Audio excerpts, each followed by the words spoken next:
오늘 영생의 말씀 앞에 머무르는 제자라는 제목으로 말씀의 은혜를 나누고자 합니다. 여러분, 때로는 옳은 말도 걸림이 될 때가 있습니다. 옳은 말, 바른 말을 하는데 그게 나에게 부딪힘이 될 수 있고 부담감으로 작용할 수가 있습니다. 옳은 말이라고 다 기분 좋은 건 아니죠. 다음은 어느 한 학교 폭력 예방 프로그램에 있는 글인데요. 한번 보실까요? PPT 그림 한번 띄워주시면요. 우리 1학년 아이에게 그렇게 문제를 내었습니다. 도움이 되는 말, 걸림이 되는 말. 자, 걸림이 되는 말을 찾아서 밑줄을 그어 봅시다 라는 그런 문제입니다. 자, 아침 활동 시간에 각자 자리에 앉아 책을 읽고 있습니다. 이때 준호가 혼자 돌아다닙니다. 윤호가 말합니다. 야, 김준호, 돌아다니지 말고 자리에 앉아. 준호가 말합니다. 네가 선생님이야? 왜 이래라 저래라야? 무슨 상관이고? 이렇게 묻습니다. 유나 이렇게 말하면 참 어이없네. 아침 자습 시간이 당연히 앉아 있어야지. 준호가 다시 화를 내면서 야, 상관하지 마. 그렇게 화를 내니까 이제 유나가 이렇게 말합니다. 왜 화를 내? 나도 이제 안 참아. 자리에 앉아. 라고 그렇게 화를 내면서 싸우는 분위기라 됩니다. 자, 여기서 같이 한번 맞춰봅시다. 같이 한번 풀어봅시다. 걸림이 되는 말이 어디 있습니까? 그렇죠. 자리에 앉아. 우리 차장대. 자리에 앉아. 그죠? 자리에 앉아. 그러면 이걸 어떻게 말하면 좋을까요? 맞습니다. 자리에 앉아 주겠니? 근데 문제는 이렇게 말하면 잘 안 듣는다는 게 문제예요. 자리에 앉아라는 이것. 그리고 우리 유나뿐만 아니겠죠? 준호도 거기에 대꾸하는 말이 걸림이 됩니다. 어떻게 대꾸합니까? 네가 선생님이야?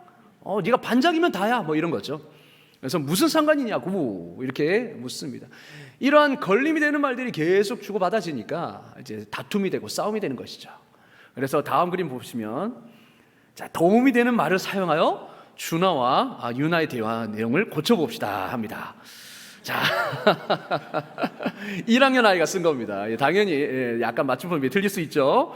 그래도 얼마나 잘 썼습니까? 모범 답안입니다. 자리에 앉아 줄래? 요청하는 거죠. 그래서 알았어. 응, 그래, 알았어. 자리에 앉을게. 고마워. 이렇게 하면 얼마나 좋습니까? 그렇죠? 말도, 바른 말도 어떻게 하느냐에 따라 듣는 사람이 받아들이느냐 아니면 거부하느냐 그렇게 달라질 수 있습니다. 그러니까 바른 말이라도 지혜롭게, 그렇죠? 상대방 기분 상하지 않도록 지혜롭게 하라라는 그런 취지의 교육 내용이었습니다.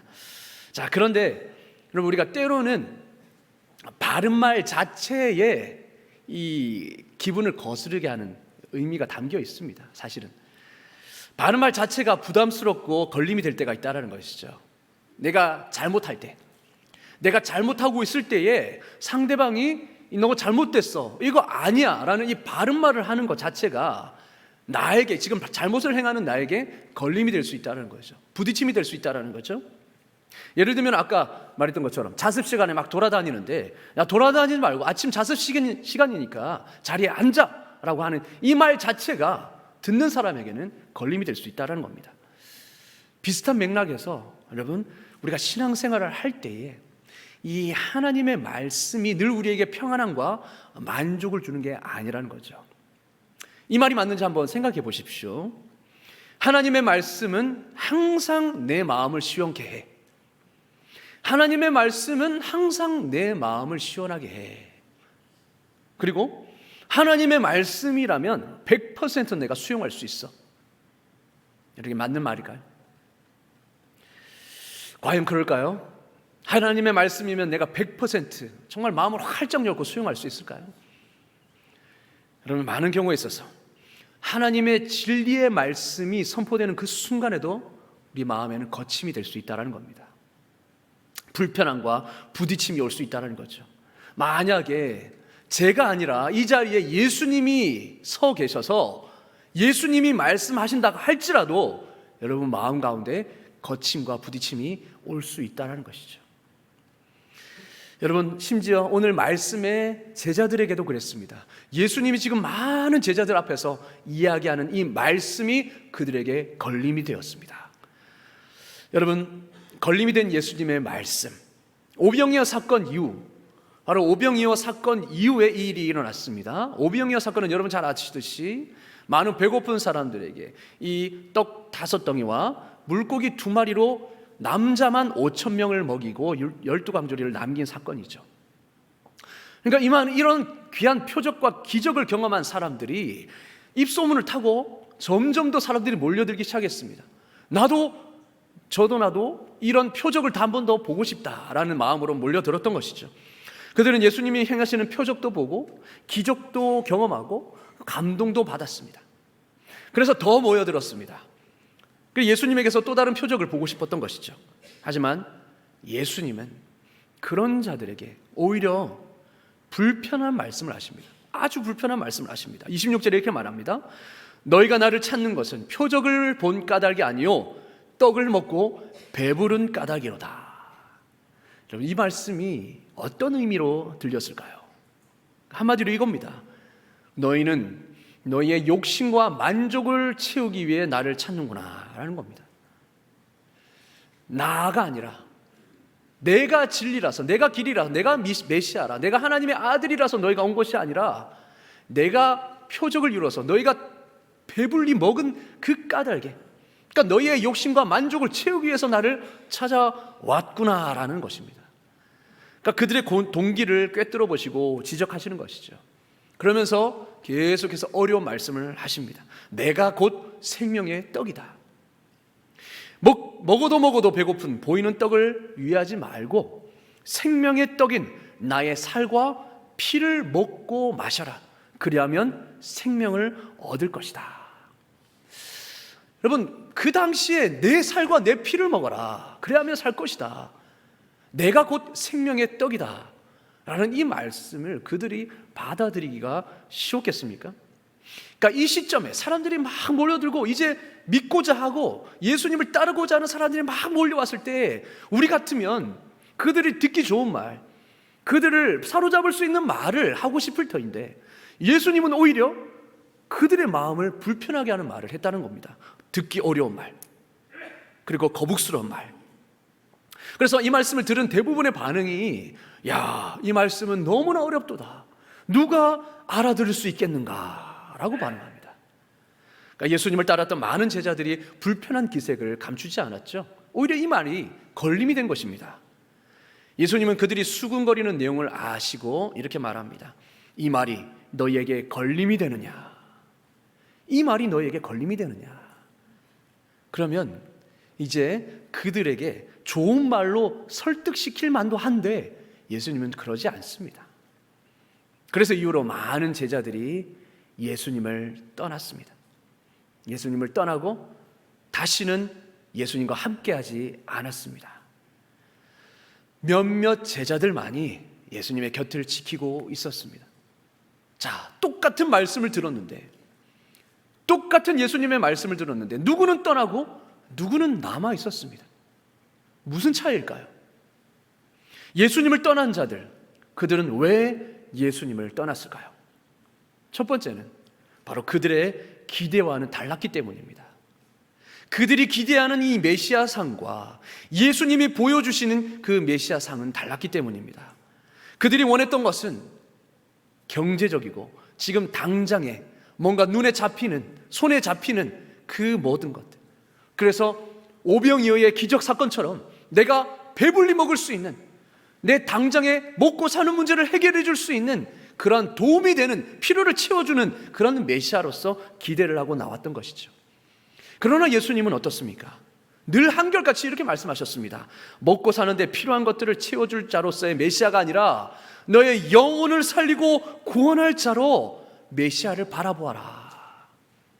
영혼을 살리고 영혼의 문제를 해결해 줄 수 있는, 죄에서 너희를 구원해낼 수 있는 그 메시아를 바라보아라 라고 늘 한결같이 말씀하십니다.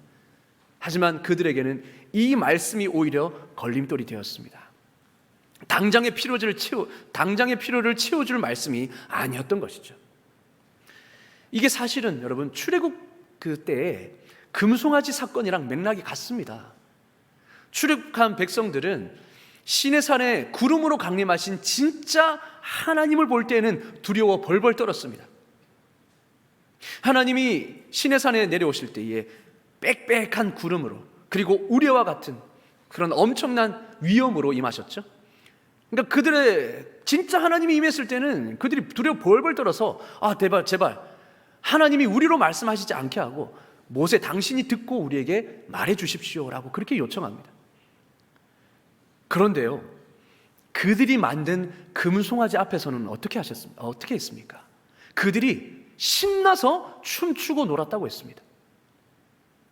진짜 하나님을 뵐 때는 두려워 떨었던, 그래서 거부했던 그들이 자기가 편하고 보기 좋게 만든 금송아지 앞에서는 하나님이라고 일컬으면서 그들이 먹고 마시고 신나게 뛰어놀았다는 겁니다. 성경에 계시된 하나님을 믿으려고 하기보다, 진짜 하나님을 바라보기보다 스스로 원하는 하나님, 스스로 원하는 그 편한 하나님의 모습을, 이미지를 만들어 놓고 그 하나님을 섬기고 있었다는 것이죠. 이스라엘 백성들이. 이게 바로 내가 만든 신, 나를 위해 만든 신, 우상이지 않습니까? 그런데 유대인들도 메시아를 이렇게 믿고 있었다는 것이죠. 자신의 생각과 다르니까 정작 진짜 구원자가 나타나도 알아보지 못했습니다. 거리끼는 말씀으로 듣고 거부해버렸습니다. 사랑하는 성도 여러분, 나의 주관과 생각과 신념이라는 문턱을 넘어서야 우리는 예수님을 따르는 제자가 될 수 있습니다. 누구든지 나를 따라오려거든 자기를 부인하라 라고 예수님 말씀하셨죠. 자기를 부인하는 게 뭡니까? 바로 내 생각, 내 신념, 내 주관, 이것들을 내려놓는 것입니다. 이거를 내려놓지 않고는 주님을 따를 수 없다라고 주님은 말씀하십니다. 예수님은 63절에서 살리는 것은 영이니 육은 무익하니라. 내가 너희에게 이런 말은 영이요 생명이라 라고 말씀하십니다. 살리는 것은 영이다, 육은 무익하다. 내가 너희에게 이런 말은 영이다, 생명이다 라고 말씀하십니다. 이 말이 무슨 말입니까? 예수님의 말씀 자체가 영이라는 겁니다. 생명이라는 겁니다. 이때 영은 사람의 영이 아니라 성령입니다. 왜냐? 성령님만이 생명을 주실 수 있기 때문이죠. 그러니까 이 말은 예수님의 말씀을 온전히 우리가 받아들일 수 있으려면 성령님을 의지해야 한다는 것입니다. 그래야 그 말씀이 우리 심령 속에 살아 역사하시고 생명으로 역사하신다는 거예요. 하나님의 말씀을 우리가 대할 때는 내 생각이 아니라 성령을 의지하고 들어야 한다는 것입니다. 그래야 받아들일 수 있다는 거죠.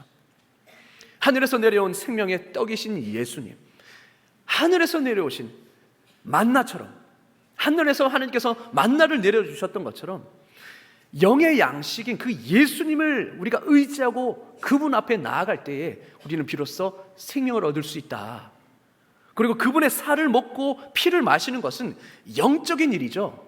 무슨 말입니까? 오직 예수님만이 하나님의 아들로서 우리의 구원자의 자격이 되신다는 것입니다. 그리고 그분이 우리 죄를 다 십자가에서 짊어지시고 죽으시고 부활하심을 믿음으로써만 우리의 모든 죄가 사함을 받고 하나님의 자녀가 된다라는 이 사실, 우리가 구원을 받을 수 있다라는 이 사실을 지금 나의 살을 먹고 피를 마시는 것으로 비유한 것이죠.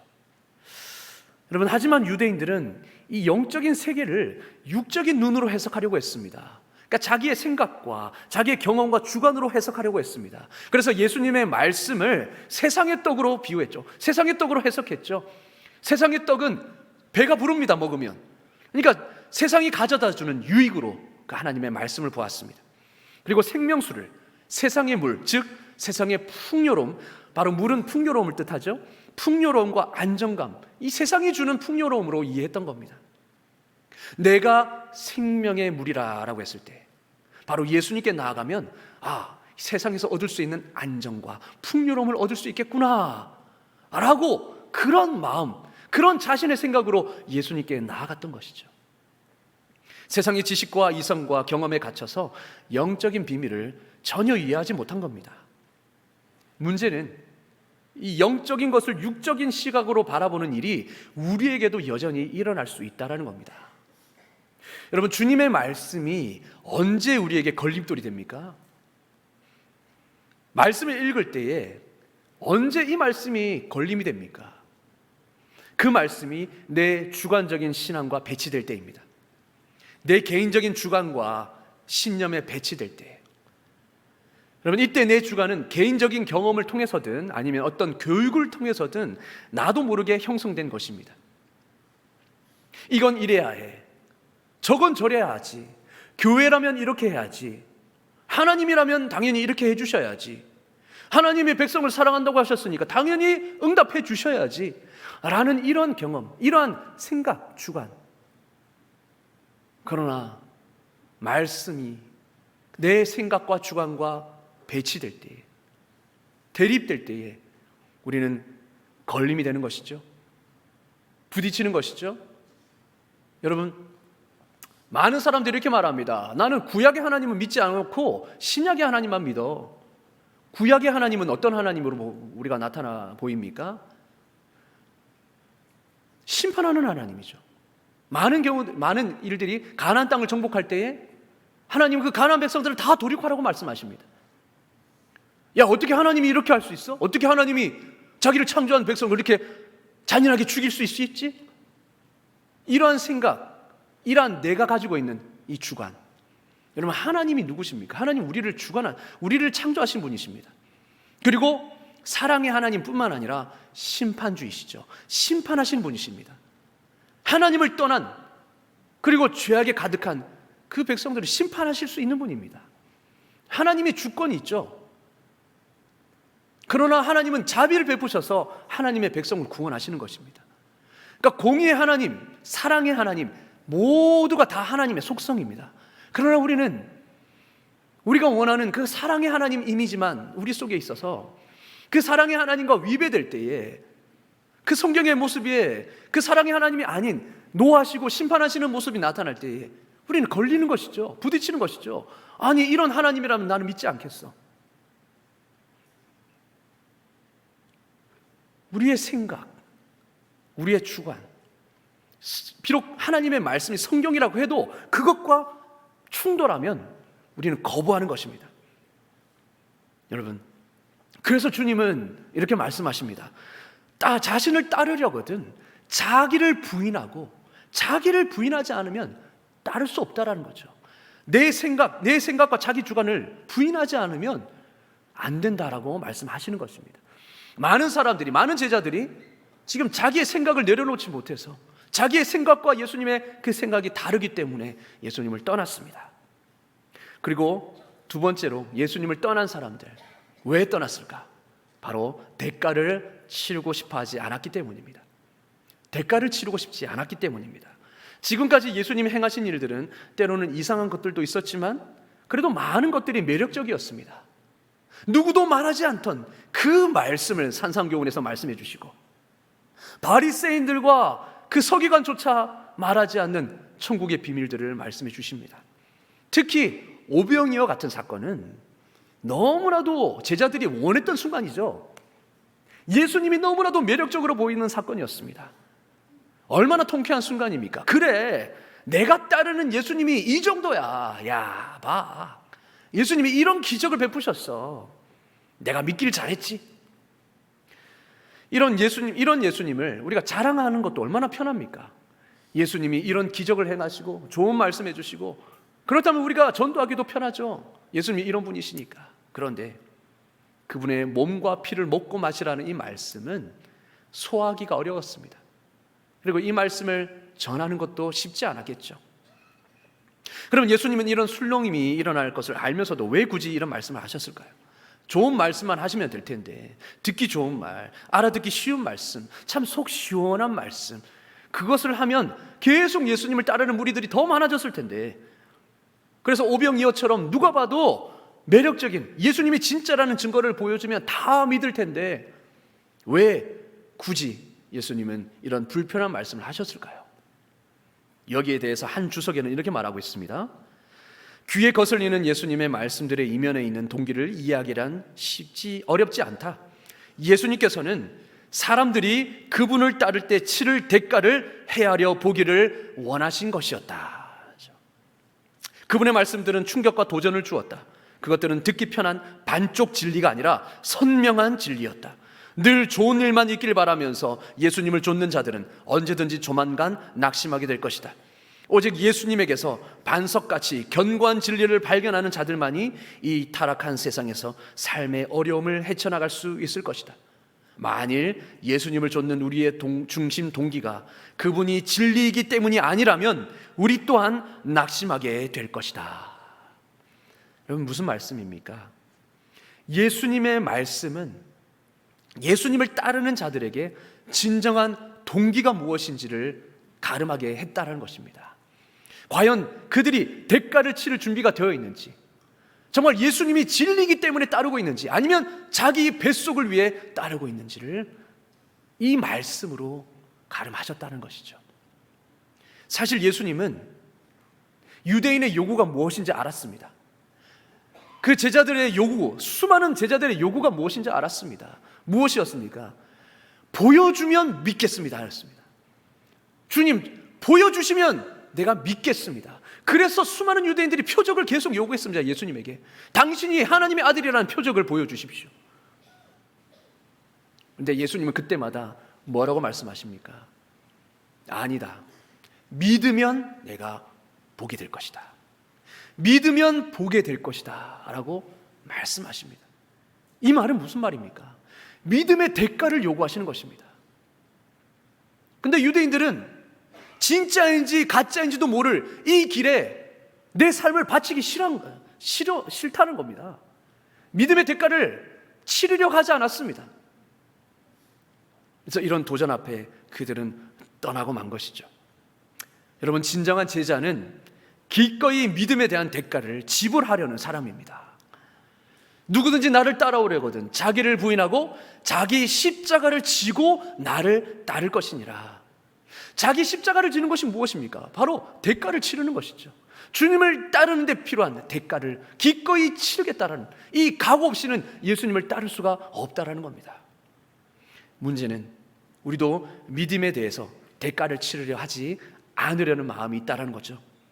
믿음의 대가는 생각보다 클 수 있습니다. 최근 신앙을 지키는 부분에서 큰 우리가 도전을 경험하고 있죠.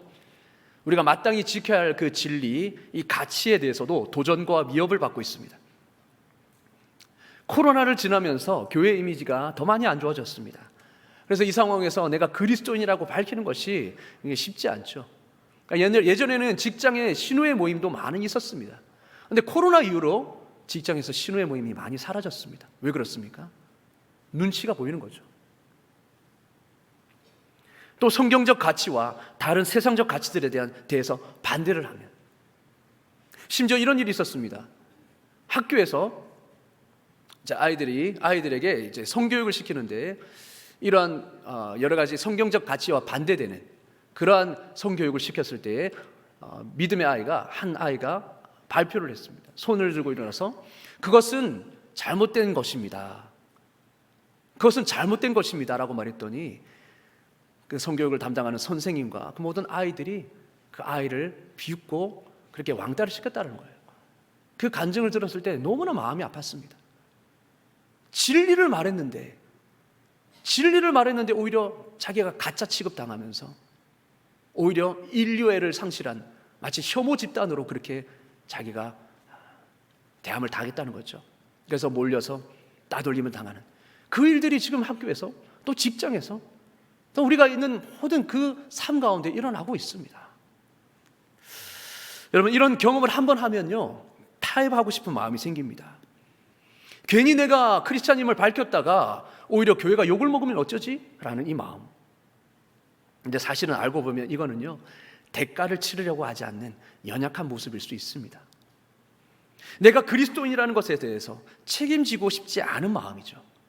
그러니까 그리스도인이라는 타이틀을 내가 밝히면 거기에 합당한 역할, 모범을 보여야 되죠.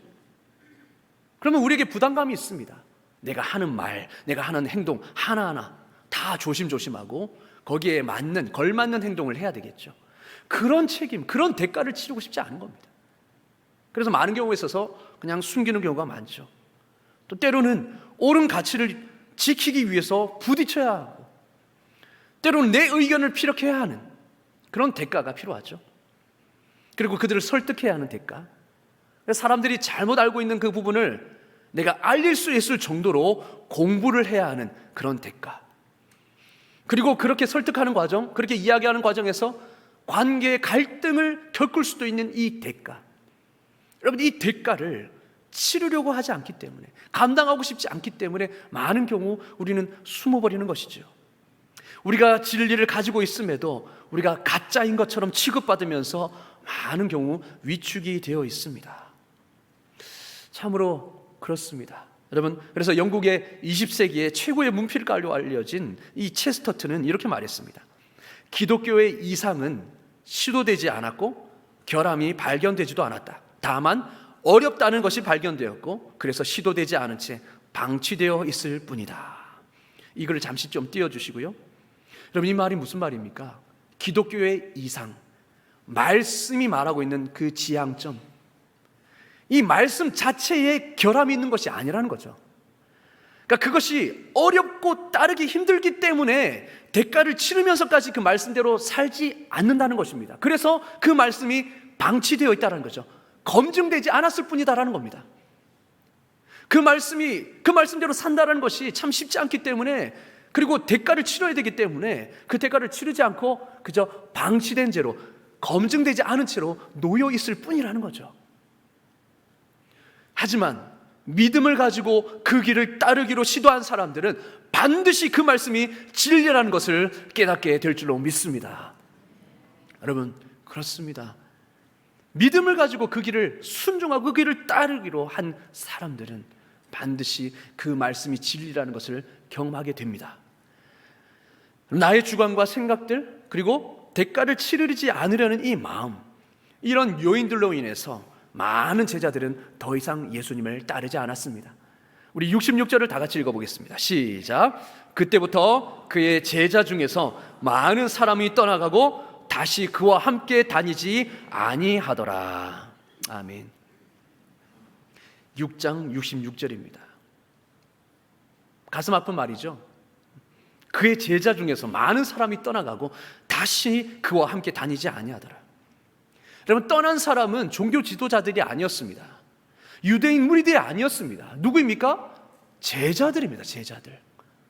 유대 지도자들이 만약에 못 받아들이는 것은 어찌 보면 당연한 일이죠. 왜냐하면 처음부터 그들은 꾸준히 예수님을 반대해왔기 때문에 그 말씀을 듣고 떠난다고 해도 당연한 거겠지라고 생각합니다. 그러나 정작 무엇입니까? 떠난 사람들이 제자들이었다는 겁니다. 예수님을 따르기로 결단하고 그렇게 왔던 제자들 사이에서 이런 일이 일어났다는 것이죠. 여러분, 이게 충격입니다. 남의 일이 아닌 것이죠. 그럼에도 영생의 말씀 앞에 머무른 자들이 있었습니다. 예수님은 남은 12제자들에게 물어보십니다. 너희도 가려느냐?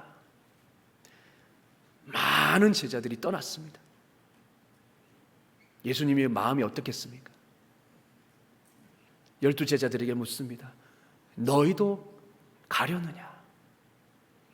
이 시간 우리에게도 물어보십니다. 너희도 가려느냐? 너희도 걸림이 되는 이 말씀 때문에 나를 떠나겠느냐? 신앙을 버리겠느냐? 예, 말씀에 베드로는 이렇게 대답합니다. 68절과 69절 다 같이 읽겠습니다. 시작. 시몬 베드로가 대답하되 주께 있사오니 누구에게로 가오리이까? 우리가 주는 하나님의 거룩하신 자이신 줄 알고 믿고 알랍사옵나이다. 아멘. 아멘. 주여, 영생의 말씀이 주께 있사오니 우리가 누구에게로 가오리까? 주님이 바로 진리시고 생명이신데 우리가 누구에게 가겠습니까? 이 말은 주님의 말씀이 진리임을 믿습니다. 비록 이해가 되지 않고 그 말씀이 내 생각과 부딪힌다 해도 그 말씀 앞에 내 모든 생각을 다 내려놓겠습니다. 주님을 따르는 데 필요한 대가가 있다면 기꺼이 치르겠습니다 라는 믿음의 고백이죠. 여러분, 이런 고백이 진정한 제자의 고백인 줄로 믿습니다. 이 고백이 저와 여러분의 평생의 고백이 되기를 주의 이름으로 축원합니다. 아멘. 그런데 여러분, 베드로가 예수님의 말씀을 온전히 이해해서 이 말을 했을까요? 저는 아니라고 봅니다. 여러분, 믿음으로 한 말이었습니다. 베드로는 예수님께서 말씀하실 때에 영생에 대한 진리가 그 말씀 속에 흐르고 있다는 것을 확신했습니다. 그랬기에 어렵고 이해하기 힘들고 받아들이기 힘든 그 말씀이 있을 때에도 그것을 영생의 말씀으로 믿고 받은 것입니다. 예수님이 진리임을 알았습니다. 확신했습니다. 그렇기 때문에 그 말씀이 아무리 어렵다 할지라도 그 말씀이 진리임을 확신했다는 것이죠. 베드로는 예수님의 손에 쥐어진 떡고물 때문에 따른 것이 아니었습니다. 바로 예수님이 진리였기 때문에 따랐던 것이죠. 제자 중 많은 사람이 예수님을 떠났다는 것은 예수님의 말씀이 잘못되었다는 증거가 아니라 그들이 가짜였음을 보여주는 증거입니다. 그들은 표적이 가져다준 물질적 평안함과 배부름에만 만족해서 따르던 바로 자기중심적인 자들이었던 것이죠.